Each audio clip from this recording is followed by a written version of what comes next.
नमस्कार मेरे बच्चों, ये न्यूज़, ये खबर, ये जानकारी उन बच्चों के लिए है जो सीपीओ के एग्ज़ामिनेशन के लिए तैयारी कर रहे हैं और जिन बच्चों ने पेपर भी दिया है। मेरे बच्चों इस बात को ध्यान से समझिएगा। मेरे भाइयों, कहानी क्या है मेरे बच्चों? हमारे सामने एक सीपीओ 2024 की पोस्ट का एग्ज़ामिनेशन होता है टियर 1 जिसका रिज़ल्ट हमें मिलता है 2/9/2024 को। और मेरे बच्चों इसके बाद जो दूसरा क्रम है वो होता है पीईटी या पीएसटी एग्ज़ामिनेशन। तो पीईटी और पीएसटी एग्ज़ामिनेशन एक तरह का फिज़िकल एंड्योरेंस टेस्ट होता है। यानी कि कुल मिलाकर ये 3 फरवरी को हमारे सामने ये एग्ज़ामिनेशन हुआ और जिन बच्चों ने इसको क्वालीफाई किया उन बच्चों को मेंस का एग्ज़ामिनेशन देने के लिए एलिजिबल घोषित किया जाता है। और इसमें 200 नंबर की इंग्लिश पूछी जाती है जिसका रिज़ल्ट जो है भाई 8 मार्च 2025 को आना है। ठीक है बेटा? और उसके बाद फिर हमारे सामने एक नई कहानी आती है कि एक रिवाइज़्ड रिज़ल्ट जो अवेलेबल हुआ वो 22/4 को। अब ये कहानी क्या है मैं आप लोगों को थोड़ा-सा समझा देता हूँ। मेरे बच्चों यहाँ पर ये पुराना नोटिस है जो एसएससी द्वारा जी ही जारी किया गया है वो मैं आप लोगों को समझा रहा हूँ, कृपया इस पर ध्यान दीजिएगा। पीईटी का मतलब होता है फिजिकल एंड्योरेंस टेस्ट और पीएसटी का मतलब होता है फिजिकल स्टैंडर्ड टेस्ट। ठीक है बच्चों? तो जब ये टेस्ट को मतलब फिजिकल हुआ बच्चों का तो उसमें करीब 144 ऐसे कैंडिडेट मिले, एक ऐसे कैंडिडेट की कैटेगरी मिली 144 बच्चों की जिन बच्चों की हाइट की मेजरमेंट में कुछ प्रॉब्लम्स आई। यानी कि बीएसएफ के जो नोडल फोर्स है उन्होंने क्या किया 144 कैंडिडेट्स को जो है उनको रिवाइज किया है 5/3/2025 को। ठीक है ना जी? पहले तो ये डिक्लेयर हो गए थे नॉट क्वालिफाइड, ठीक है ना, कि ये किसी हाइट स्टैंडर्ड को लेकर जो है इस पर्टिकुलर पैराग्राफ के अकॉर्डिंग नोटिस के अकॉर्डिंग जो है वे वैलिड नहीं है, इनको डिस्क्वालीफाई कर दिया गया। बाद में इसी चीज को यानी कि इन 144 कैंडिडेट्स को दोबारा से कॉल किया जाता है और फिर से इन लोगों का भाई 16/4/2025 को क्या हुआ, हाइट का फिर से मेजरमेंट हुआ और इस मेजरमेंट में करीब 86 स्टूडेंट्स मतलब कैंडिडेट्स दोबारा से आए हैं सामने, जिनमें से करीब 37 जो कैंडिडेट्स हैं वो क्या माने गए, क्वालिफाइड माने गए। तो आप समझिएगा कि प्री के बाद होता है पीईटी या पीएसटी। अगर आप इसमें क्वालिफाई करेंगे तो आप मेंस में जाएंगे। अब यहाँ से जो टेक्निकल इशू आया 144 बच्चों की हाइट को लेकर कुछ कंडीशंस में वो हाइट की मेजरमेंट गलत हुई और उस वजह से उन बच्चों का मेंस के लिए वो डिस्क्वालीफाई हो गए। तो इन बच्चों ने अपील की और कोर्ट के जरिए इन लोगों की अपील मतलब जो है वो स्वीकार की गई और इन बच्चों को यानी कि मेंस का एग्जामिनेशन दोबारा देने के लिए इजाजत दी गई। अब इस बात को यहां से पढ़ते हैं। पेपर जो मेंस का था एग्जामिनेशन का इन 37 कैंडिडेट्स का will be conducted in Guwahati. ये पुराना है बेटा नोटिस, ठीक है? ये असम में होना था 3/4 यानी कि जो ये 3 अप्रैल गई है, ठीक है बेटा, ये उसकी बात कही जा रही है।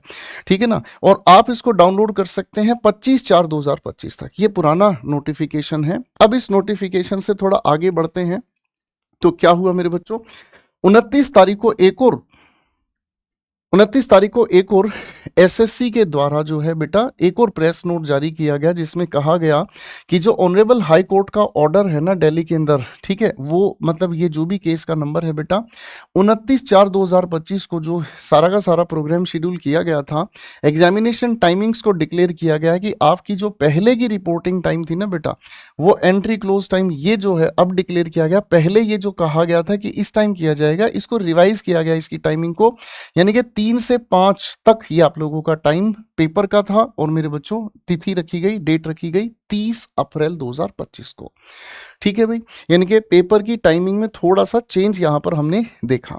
फिर मेरे बच्चों क्या हुआ, आज की बात है यानी कि 5 मई 2025। तो आज की जो तारीख है मेरे बच्चों इसका रिजल्ट डिक्लेयर हुआ।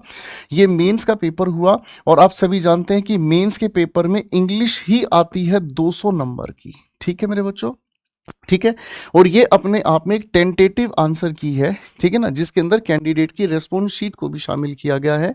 अब इस पेपर के अंदर टोटल कितने हैं, 59 एडिशनल, कितने बेटा, 59 एडिशनल। पीछे तक का डेटा हमें कह रहा था कि 37 हैं, अब हमें 59 कैंडिडेट्स की एक टेंटेटिव आंसर की प्रोवाइड की गई जिन्होंने मीन्स को दोबारा से दिया। अब मेरे बच्चों कैंडिडेट की response sheet along the tentative answer keys are now available. तो ये सारी कहानी होगी, details of instruction to access response sheet and answer key challenge को भी आप इसके साथ देख सकते हैं।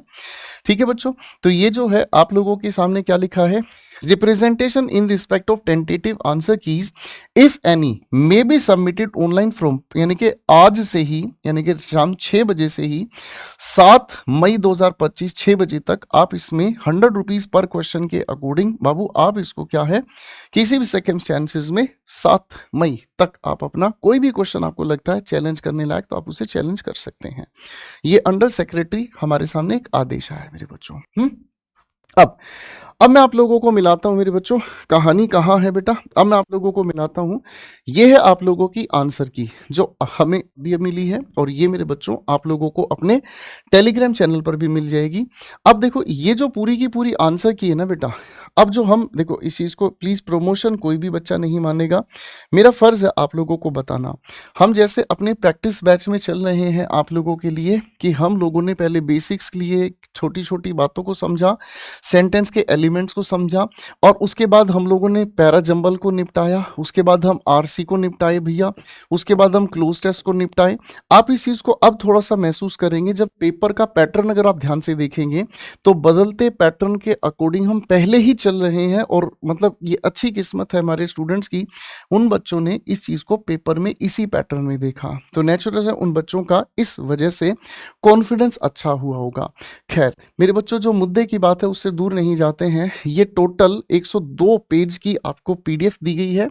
इस पीडीएफ में मेरे बच्चों आज आप समय लगाइएगा, और जो भी क्वेश्चन पर आपको लगे कि हाँ इस क्वेश्चन को मेरे अकॉर्डिंग, सर के अकॉर्डिंग इस तरह से होना चाहिए था, तो चलो इसको ना एक बार सर के साथ मिलकर डिस्कस कर लेते हैं।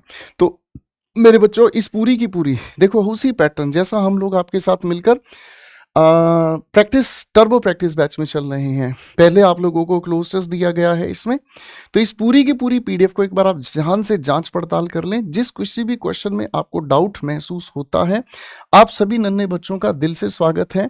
आप करेंगे क्या, आप इस नंबर पर क्वेश्चन का स्क्रीनशॉट क्या करेंगे बेटा, इस नंबर पर क्वेश्चन का स्क्रीनशॉट और जो भी आपका आर्गुमेंट है वो आर्गुमेंट भी आप साथ साथ इसके लिखकर प्लस जो भी इसका स्क्रीनशॉट है उसकी पिक आप हमें भेजिएगा। रात भर मैं और मेरी पूरी टीम इस पर काम करेंगी, ठीक है ना।